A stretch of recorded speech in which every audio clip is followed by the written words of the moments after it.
ओम नमो नारायणाय। मैं अब्बा मंडल संस्थान सरोज देवा जी। तो आजकल जो हमारे धर्म का ह्रास हो रहा है, उसकी रक्षा के लिए हमें क्या करना चाहिए। धर्म की रक्षा के लिए तो हमें भगवत आश्रय की ही आवश्यकता है, क्योंकि धर्म नित्य है। ईश्वर की सृष्टि में धर्म का कभी विनाश नहीं हो सकता। धर्म का नाश नहीं, परंतु धर्म पर चलने वाले लोगों की न्यूनता अधिकता हुआ ही करती है। जब धर्म पर आरूढ़ मनुष्यों की संख्या बढ़ती है तो धर्म की उन्नति कहलाती है, और जब उनकी संख्या कम हो जाती है तो धर्म का ह्रास होता है, या धर्म का नाश कह सकते हैं। इसलिए धर्म रक्षा का अर्थ धार्मिक मनुष्यों की रक्षा और वृद्धि है।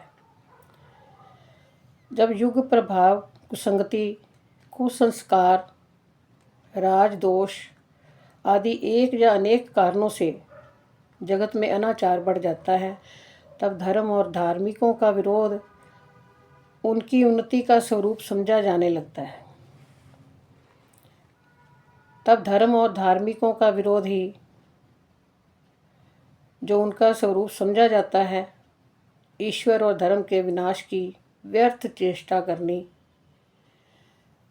मनुष्यों की जीवनचर्या बन जाती है। वे बुद्धि में ही मस्त हो जाने के कारण अपनी समझ से बड़ी अच्छी नीयत से ही ऐसा किया करते हैं। उनके मन में ये होता है कि हम जो कर रहे हैं वो ठीक कर रहे हैं, लेकिन होता वो धर्म के विरुद्ध है, क्योंकि धर्म ही जो है वो नित्य है। सनातन धर्म की जड़ जो है वो ही मजबूत है।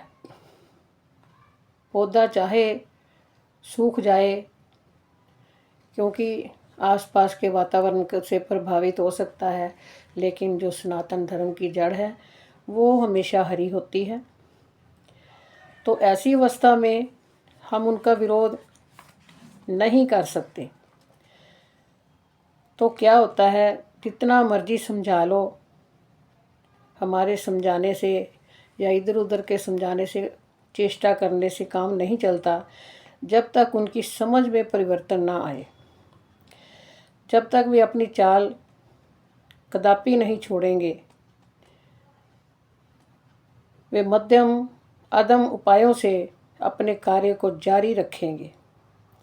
ये अपना कर्तव्य समझेंगे कि ये हमारी ड्यूटी है कि धर्म को अधर्म में बदलना, या धर्म का विनाश करना, या जो धार्मिक लोग हैं उनका ह्रास करना, उनको निराश करना। तो ये उनका कर्तव्य हो जाता है जो धर्म का विनाश करने पर तुले होते हैं। इस स्थिति में उनकी बुद्धि पलटने का एकमात्र उपाय है तो वह श्रद्धा युक्त धार्मिक पुरुषों द्वारा किया जाने वाला भगवत आराधन ही है। जैसे प्राचीन काल में ऋषिगण प्राय यही किया करते थे और सफल होते थे। आज जगत में अनाचार की वृद्धि हो रही है और धर्म विरोधी लोगों की संख्या क्रमशः बढ़ती ही चली जा रही है। आज के अधिकांश जो शिक्षालय हैं, जो उपदेशक हैं और जो पथ प्रदर्शक लोग मनुष्य को यही शिक्षा देना और इसी मार्ग पर चलाना अपना कर्तव्य समझते हैं। क्या करते हैं कि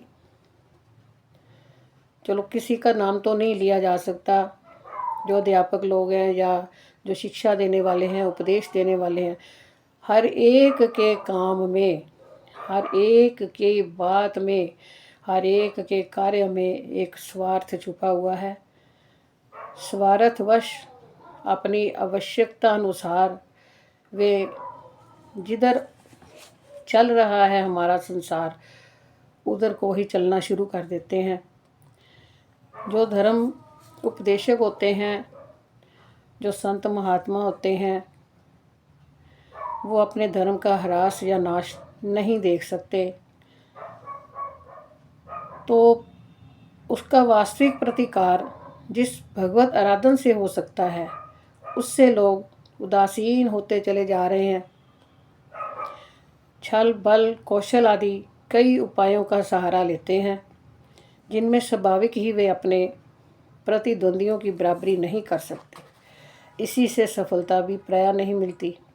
तो मेरा अभिप्राय ये है कि धर्म रक्षा के लिए यत्न नहीं किया जाए तो ये लोग धर्म रक्षा के लिए शास्त्र विहित निर्दोष उपायों का अवलंबन करते हैं। स्वार्थ त्याग पूर्वक यथाशक्ति प्रयत्न करना चाहिए। वे सर्वदा आदरणीय वो स्तुल्य है, उनकी स्तुति करने योग्य वो लोग हैं जो अपने धर्म के लिए आगे बढ़ रहे हैं, अपने धर्म को आगे बढ़ा रहे हैं। तो धर्म जो है वो एक ही है, सनातन धर्म। तो धर्म विरोधी वातावरण में उनका ये धर्म का आग्रह सर्वथा आदर्श है।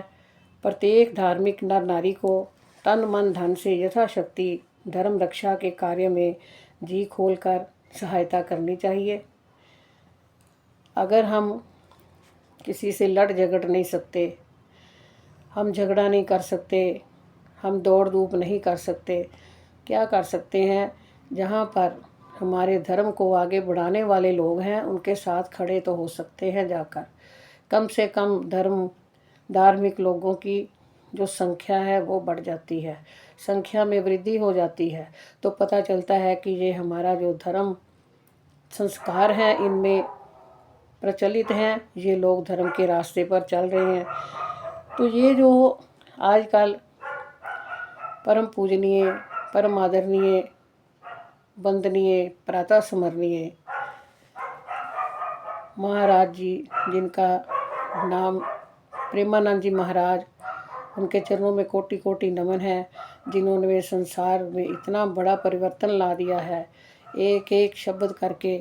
तो जहाँ जहाँ धर्म की हानि होती है तो भगवान श्री कृष्ण स्वयं ही जितनी समाज को ज़रूरत होती है उसी के अनुसार वे अपना स्वरूप धारण करके आ जाते हैं। अगर अब भी हम ना समझें तो कब समझेंगे, क्योंकि ये स्वयं भगवान श्री कृष्ण और राधा का स्वरूप है, राधा वल्लभ स्वरूप हैं और ये सारे समाज को जागृत कर रहे हैं। तो हमें भी इनका अनुकरण करना चाहिए और नाम जप से पीछे नहीं हटना चाहिए, क्योंकि जब भी हम पर कोई मुसीबत आए, कुछ भी हो, हाथों में हथियार भी हो, तब भी हमें अपने मन में नाम सिमरन करते जाना है। नाम सिमरन को दूर नहीं करना है, वो सबसे बड़ा हथियार है। और एक हाथ में माला तो दूसरे हाथ में भाला, तो ये हमें करना चाहिए। और भगवान का नाम सिमरन तो एक पल के लिए भी नहीं छोड़ना चाहिए, भगवान का नाम सिमरन करते जाना चाहिए। और विश्वास जो है भगवान का आपके साथ आपका अस्त्र शस्त्र बनकर ही चलेगा। ओम शांति शांति शांति ही ओम।